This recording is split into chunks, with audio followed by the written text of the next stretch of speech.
Alors nous sommes réunis aujourd'hui devant l'arbre de la laïcité, un collectif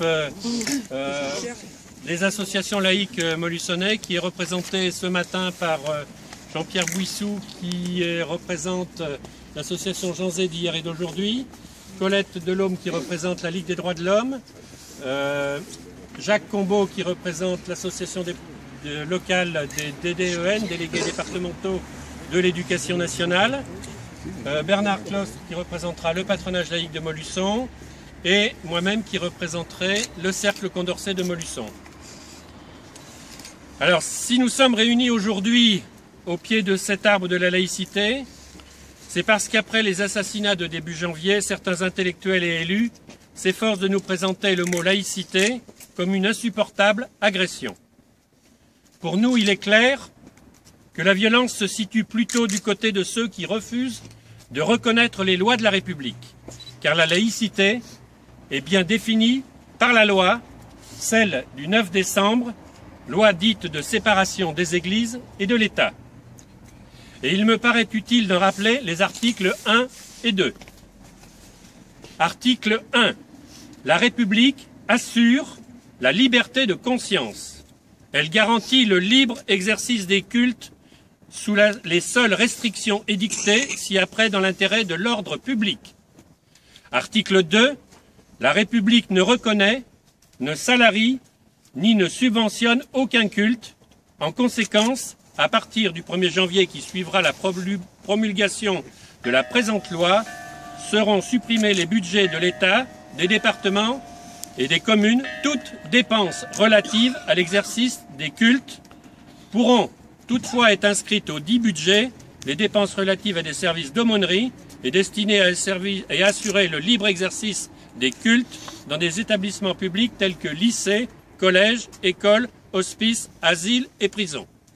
Bien évidemment, depuis 1905, certaines dispositions ont évolué. Rappelons-nous également l'article 1 de la Constitution française du 4 octobre 58 que nous devrions avoir toujours à l'esprit. La France est une république indivisible, laïque, démocratique et sociale. Elle assure l'égalité devant la loi de tous les citoyens sans distinction d'origine, de race ou de religion. Elle respecte toutes les croyances, son organisation est déconcentrée. La loi favorise l'égal accès des femmes et des hommes aux mandats électoraux et fonctions électives, ainsi qu'aux responsabilités professionnelles et sociales. Dans ces deux lois, tout est dit. Si nous sommes réunis aujourd'hui au pied de l'arbre de la laïcité, c'est pour défendre cette laïcité républicaine. Pas la laïcité ouverte, pas la laïcité positive, rien que la laïcité, toute la laïcité, car elle ne consiste pas à séparer l'homme de la religion, mais à séparer le religieux de l'État et de ses institutions. Si nous sommes réunis aujourd'hui au pied de l'arbre de la laïcité, c'est surtout pour rappeler, sans blesser, mais dans la clarté et la fermeté, ce qu'est la laïcité et ce qu'elle n'est pas. La laïcité n'est pas l'ennemi des religions, puisqu'elle respecte toutes les religions. La laïcité n'est pas une opinion, mais c'est la liberté d'en avoir une. La laïcité n'est ni dogmatique, ni intégriste, bien au contraire, elle est le cadre dans lequel un individu est libre de pratiquer ou non une religion, de critiquer ou non un dogme, de croire ou non en une vérité révélée. La laïcité, c'est, par contre, un principe d'organisation de la société fondé sur la séparation des églises et de l'État, de telle sorte que dans l'espace public, toutes les confessions restent silencieuses. La laïcité, c'est le creuset de l'éducation à la citoyenneté, où chaque individu doit être en mesure de participer à la communauté des citoyens qui incarnent notre République. La laïcité, enfin, c'est un code de vie collective que l'on appelle le vivre ensemble, avec ses droits et ses devoirs.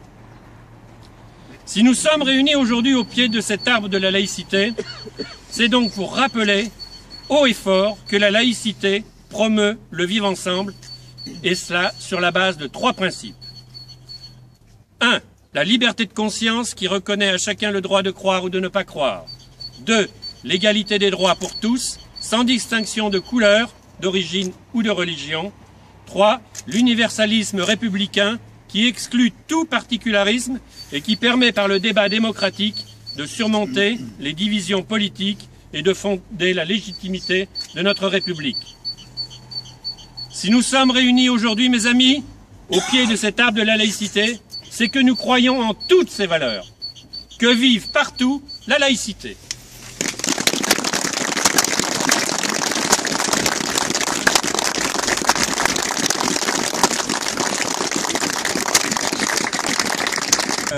Combo, qui est le représentant des DDEN, de bien vouloir nous lire l'intégralité du communiqué qui avait été remis au journal La Montagne il y a à peu près une semaine concernant la publication dans La Montagne de l'article « Les communautés réunies ».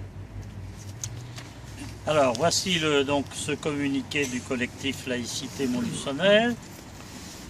Les membres du collectif Laïcité Montluçonnais ont pris connaissance avec étonnement de l'article paru dans l'édition du journal La Montagne du 14 janvier intitulé « Les communautés réunies ». Article qui nous informe en effet que, citation, « la municipalité et les communautés religieuses de Montluçon envisagent de créer une structure de liaison pour mieux encadrer les jeunes ». Le collectif Laïcité Montluçonnais constate qu'en prenant l'initiative de réunir les représentants de, citation, certaines communautés religieuses pour créer, recitation, une structure de liaison chargée d'encadrer les jeunes, le maire de Montluçon s'est affranchi du principe de laïcité pourtant inscrit dans la Constitution. Aussi, le collectif Laïcité Montluçonnais rappelle que depuis la loi du 9 décembre 1905 portant sur la séparation des églises de l'État, la République ne reconnaît aucun culte. Chaque citoyen est libre de croire ou de ne pas croire, de changer ou d'abandonner une religion. Cette loi confère également aux autorités publiques de s'en tenir à une obligation de stricte neutralité au regard de toutes les convictions. Le collectif Laïcité Montluçonnais affirme avec force que toute action en direction des jeunes revient donc de droit aux seules autorités publiques, écoles de la République, services éducatifs municipaux et associations laïques reconnues d'utilité publique. D'autre part, le collectif Laïcité Montluçonnais s'étonne également qu'un prêtre catholique profite de cette tribune pour affirmer que les dessinateurs de Charlie Hebdo sont, sont allés trop loin. Le collectif Laïcité Montluçonnais revendique haut et fort son attachement à la liberté d'expression et aux institutions de notre République. Il rappelle que seule la loi fixe les limites de la liberté d'expression et de création. Le collectif Laïcité Montluçonnais sera toujours contre la fabrication de tous les communautarismes et défendra les valeurs de notre République, liberté, égalité, fraternité et laïcité. Enfin, le collectif Laïcité Montluçonnais invite le maire de Montluçon à reconsidérer cette action et l'informe que les associations membres de ce collectif se tiennent à sa disposition pour participer à une vraie réflexion constructive et républicaine sur la jeunesse. Voilà le communiqué qui a été adopté et remis.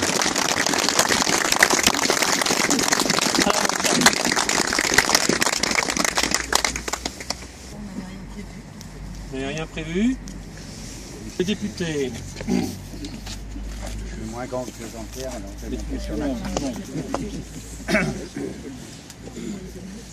Bien, si nous sommes là ensemble, c'est que nous partageons bien sûr, au-delà des trois principes de la République, celui qui en fait la synthèse, la laïcité. Chacun, pour sa part, les associations locales doivent prendre leurs responsabilités. Force est de constater que le principe de laïcité, qu'il était utile de rappeler encore ce matin à Montluçon, n'est pas clair dans la tête de tous les citoyens, et notamment des jeunes. Que depuis la loi de 1905, date à laquelle je n'étais pas né, le concept s'est dilué et l'école de la République n'a pas suffi à elle-même pour l'entretenir comme le 4e pilier de notre République. C'est la raison pour laquelle le président de la République, mardi matin, dans ses vœux au corps constitué, c'est-à-dire notamment au Parlement, a confié la mission aux 2 présidents des chambres, le président du Sénat, le président Larcher, UMP, et le président Barthelone, socialiste, pour élaborer, donc avec les parlementaires, dans les 4 semaines, c'est-à-dire au plus tard pour début mars, des propositions pour faire en sorte que tous les citoyens soient concernés dans un dispositif construit par l'État, par l'éducation à la citoyenneté. Cette semaine, vous l'avez remarqué, le Premier ministre Manuel Valls et la ministre de l'Éducation ont fait des propositions à cet égard pour que l'enseignement et le respect des comportements conformes à la laïcité soient réhabilités au sein de l'école de la République. Cela ne paraît pas suffisant et en tant que parlementaire, je fais partie des gens qui ont regretté que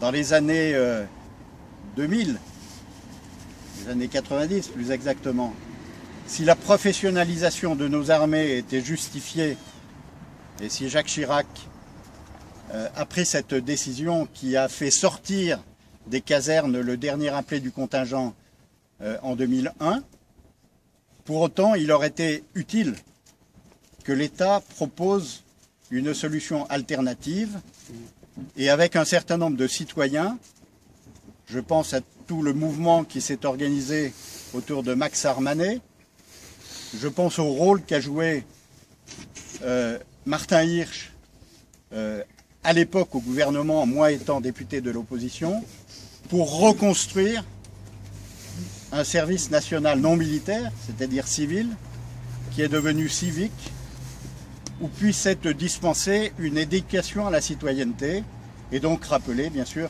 le principe qui nous rassemble ce matin.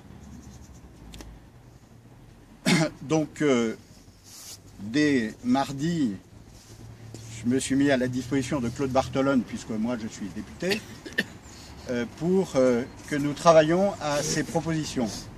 Je le vois demain, nous déjeunons ensemble demain, et les premières réflexions seront transmises à l'Élysée, où j'ai été invité à me rendre, mardi matin. Tout ceci pour vous dire que chacun, pour notre parti, pour nos responsabilités, pour celles en tout cas qui m'ont été confiées ici en tant que représentant de la population de cette circonscription, nous essayons de construire dans l'urgence, à la fois dans l'école et dans un service national, dont la question se pose de savoir s'il va devenir obligatoire. La tendance est qu'il va le devenir. Donc il faut en définir les formes et les modalités, et nous y travaillons. En tant que député de cette circonscription et représentant l'Assemblée nationale dans le dispositif de l'actuel service civique, je me devais de vous dire quelles sont les perspectives de travail que nous avons. Merci. Monsieur Missonnier, je suis le délégué départemental de l'association pour le droit de mourir dans la liberté. Et un peu plus fort. Je suis représentant départemental de l'ADMD, l'Association pour le droit de mourir dans la dignité. Et je voudrais vous dire très vite le pourquoi de ma présence à cette manifestation.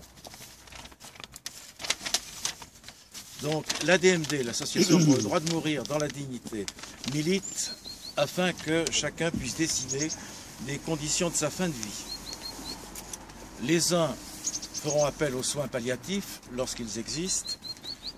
Les autres revendiquent le droit de pouvoir mettre fin à leur souffrance physique ou psychique en bénéficiant d'une aide active à mourir, suicide assisté ou euthanasie. Il s'agit d'une figure essentielle de l'estime de soi et de la liberté personnelle.